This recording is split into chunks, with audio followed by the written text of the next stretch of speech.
Okay, let me start by saying that politics is not dirty. Politics is only a game. And you must understand the rules of the game. That's what politics is about. It's not dirty. Secondly, we have our beautiful sisters here. And if I should just take a poll of how many women here that are card-carrying members of a political party, you will be shocked. You want me to go to that route? So how many card-carrying members of a political party do we have here? You can see. Very insignificant number. So where do you want to get the godmothers from? So that, I think the first challenge now is for our women to get interested in politics. I will implore each and every one of us to join any political party of your choice. Be relevant within the party. You see, most times they say that we are not qualified as women to be in politics. It's because the educated women are not coming up. And so the yardstick is our mothers that come out during campaigns to tie ashwebi, to sing and clap. And so when it comes, to the point of getting women appointed, you will always hear that they lack the capacity to do this, to occupy certain positions. It's because the very qualified women are not coming into politics. So this is the first challenge. The second challenge also is the political parties. Yes, in Nigeria, we don't have any legislation supporting affirmative action. But the easiest way to get affirmative action actually is through the political parties. Because if you look at all their constitutions, their legal documents, they submitted to INEC. All of them, maybe because they wanted to get women in as party members, all put in there, they will support women, they will give 30% position to women, such stories. And my challenge is, why is INEC not imposing sanctions on political parties that are not living up to their legal documents? And again, please, let us not get deterred by culture, religion, and the rest. The truth is that our patriarchal society is the form of affirmative action. And the men are making good use of it. Let us use our numerical strength to take a decision on what and who we want to govern us. Thank you. Otumba, how do we change that fixed mindset? How do we change that fixed mindset? I have a colleague, I work with somebody who's a medical doctor, and basically we were talking about politics and having no female governor in Nigeria yet. They only give us the deputy governorship, and even that is sometimes removed and given to a man. And she said to me, she's a Muslim, she said to me, I can never vote for a female governor because my religion wouldn't allow a woman to be the head of a man. I mean, she's educated. She doesn't want a female governor. And this is Lagos State. How do we change that mindset in terms of, I'm not saying through the media per se, but how do we now, I know Mrs. Defendu has alluded to some of the things we need to do. How do we do that? Thank you. It's always impossible until the first person does it. In the history of Nigeria, I don't recall that we've ever had a female governor. I think we've had an acting. But I think we're very close to getting one. But we must be honest and we must task ourselves. Ebere just asked a question now, and that's the most important question. If we don't take anything away from this place today, the question was, how many people in here are card-carrying members of a political party? I don't think it was up to 5%. We must decide something here today. When you leave here today, please go and register for any party. I will tell you from my own experience. Look, I used to be, myself and my partner Kenny, we used to abuse government on radio and TV every day. I did it for almost 20 years. But I realized I wasn't getting anywhere. I would wake up in the morning, abuse government, yes, the roads are bad, but what are you going to do about it? So I opted, well, if you can't beat them, join them. Go swim with the sharks. So initially, I tried to do it through an appointment. Yes, I went to the governor, but he promised an appointment, but of course, as you know in politics, at the very last minute, I was dropped. So I didn't even go to the governor the next time. 2015 elections, I went to my local government, registered, did everything that Honorable said to do here, did my empowerment, did everything. I delivered my local government for the first time in 16 years to my political party. So I became a force to be reckoned with. They had no choice but to call me to the table. So that's what we need to, that's the only way we can change that rhetoric. Every person here must make a concerted effort to go and join a if you don't, just because you vote does not count. The chairman will tell you, if you're not a card-carrying member of a political party, you have no say.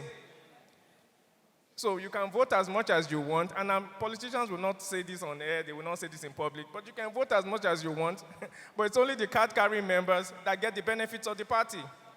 Yes, they can promise you 30%, they can promise you 40%, but if you don't belong to the party, it's very rare that the governor or whoever the leadership person is will come out to the bank to come and pull you out, to come and take a position. So we must change that rhetoric, we must change that mindset that, I don't want to, you must go and join a political party. Great, thank you so much. Well said. In 2016, the World Bank said there were 49.34% of women, females in Nigeria. And yet, probably about 20% come out to vote. But we do know how to sit down and complain about government. But if yesterday somebody mentioned about Hillary Clinton, she didn't win. A lot of women did not vote for her for different reasons. But can you imagine collectively, if you all have your voter's card and you go out and vote for your party, the person that you believe shares your ideas, that person will definitely win. Otherwise, the men will continue, the sharks will continue to swim, and the few women will continue to struggle in that pool of water, and every man for himself, in other words. So we have a part to play. Even though we're businesswomen, we're women at the top, you need to actually speak your mind through your vote. Your vote counts. You're very, very important. As long as you're a Nigerian, you really should you should vote. I want to thank you. I know we're rushing, but time is really against us, and I know some people will want to ask questions. Thank you so, so much for coming. I appreciate every single one of you. Honorable Mr. Otumba Dayo, Mr. Daniel, and Mrs. Ifendo. Thank you so much. Okay, sorry, before we leave the stage, we will take 2 questions, just 2 questions, please. We're fast spent for time. Okay, we have one here. We have, sorry, ladies, please. Thank you so much for being kind to me and to the house. Sorry, we have our 2 already. Sorry, is that, you want to ask a question, sir? I'll be partial because he's a gentleman. Sorry. And I know that someone said there was an online question. If Aderonke can kindly just quickly read that out for us, I'd appreciate it. Sorry, go ahead, please. Okay, hello everyone. My name is Rolake. My question is this: has any thought been given to how to finance women campaigns? Because one of the things I see with the quota system there is in party leadership, ultimately money counts. If you look at the elections in the last 2 cycles, you talk about people picking party nomination forms for $12,000. I think there was a move to offer discounts to women, and that is the reality. And then closely related to that is the fact that, there's a saying that a fish rots from the head.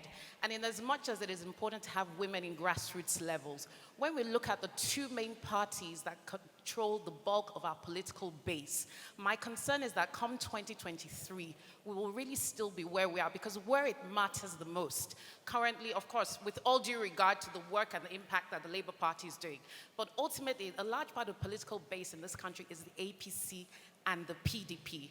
So I think there's a need to look at how we can scale female participation at that level and look at access to campaign finance as we have in other countries. Thank you so much. Sorry, go ahead, please. My question is, good evening. My question, how has the conspiracy of the elite hindered women from taking charge? I'm so sorry, sir. Sorry? We didn't get that on the stage. My question is, how has the conspiracy of the elite hindered women from taking charge? How has the...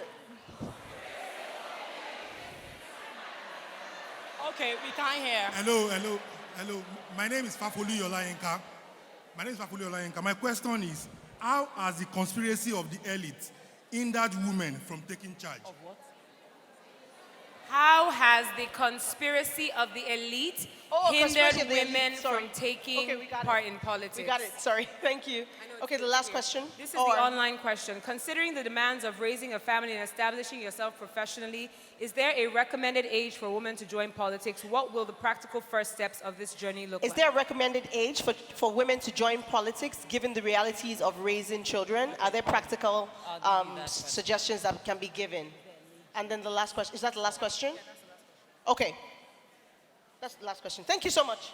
Okay. You can go ahead. So with the first question about finance campaign, at our conference, our summit in Abuja a few weeks ago, the speaker did say that he was going to go back to his party and also encourage other parties to set up a trust fund specifically for women who want to campaign.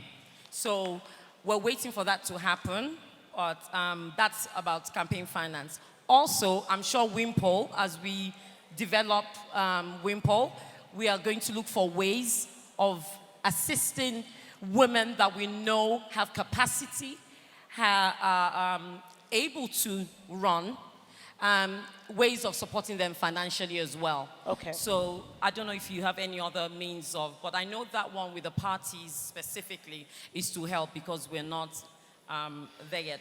With the conspiracy, do you want to take that, Mr. Daniel? Do you want to take it? The conspirators. Okay, go ahead.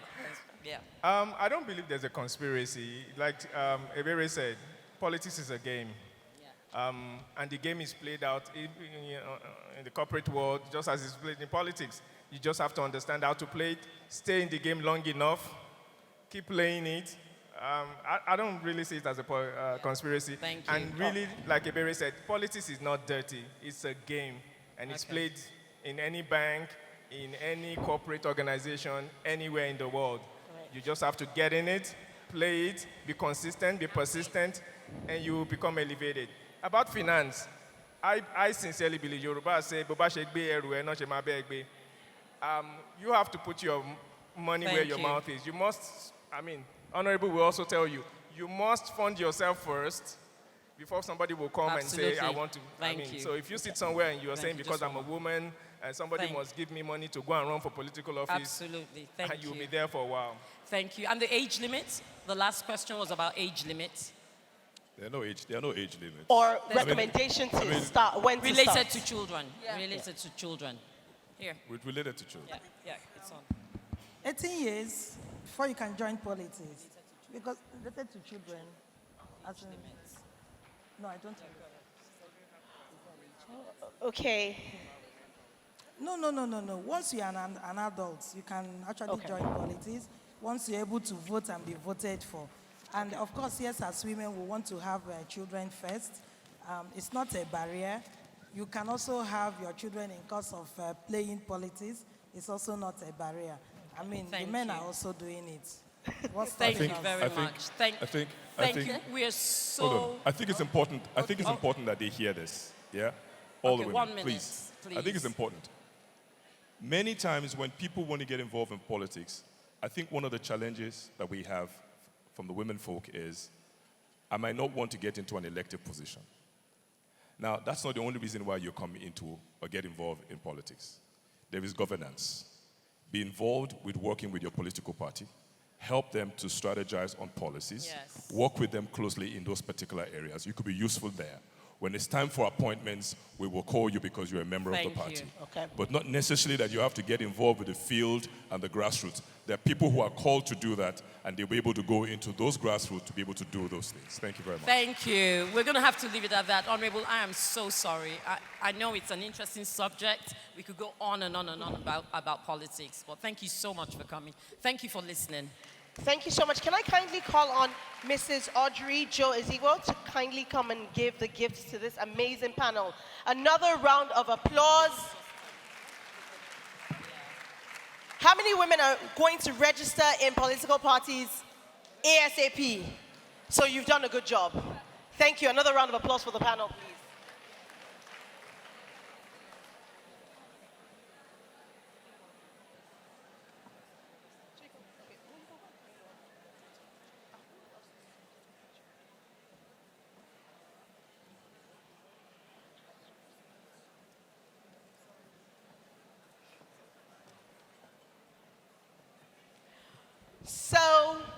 while the pictures are being taken, just some few more announcements.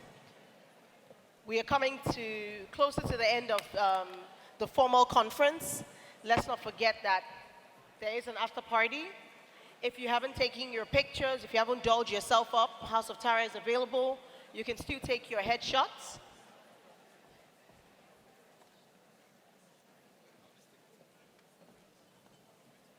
The conference evaluation forms have been resent.